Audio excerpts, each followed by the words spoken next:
Il-kumpanija Nexos spiċċat fl-aħbarijiet dal-aħħar minħabba l-kritika tal-oppożizzjoni lejn impjegat tagħha li jinsab fuq il-bord tal-Pulizija bl-oppożizzjoni nazzjonalista tipprova tagħti l-impressjoni li kien hemm konflitt ta' interess għax Silvio Xerri, Chief of Staff tal-Ministeru għall-Intern, kellu interess fil-kumpanija Nexos meta fil-verità dan irriżenja sena u nofs ilu. Minkejja l-kritika tal-oppożizzjoni l-Gazzetta illum tirrapporta li Simon Busuttil stess waqt intervista mal-editur maniġerjali tal-Media Today nhar il-ġimgħa ammetta li Silvio Xerri ma ċandux jaqsam ma' din il-kumpanija. Il-Partit Nazzjonalista għandu jagħti eluf kbar ta' euro lill-kumpanija Nexos.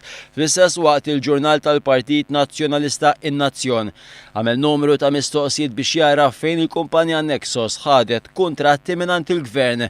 Jirriżulta wkoll skont dak li kkonferma l-kap nazzjonalista Simon Busuttil li b'differenza ta' drabi oħra l-kumpanija Nexos il-intazlet biex tagħmel id-dawl u l-audiovisiv waqt il-festi tal-indipendenza tħallset minn qabel saru x-xogħlijiet.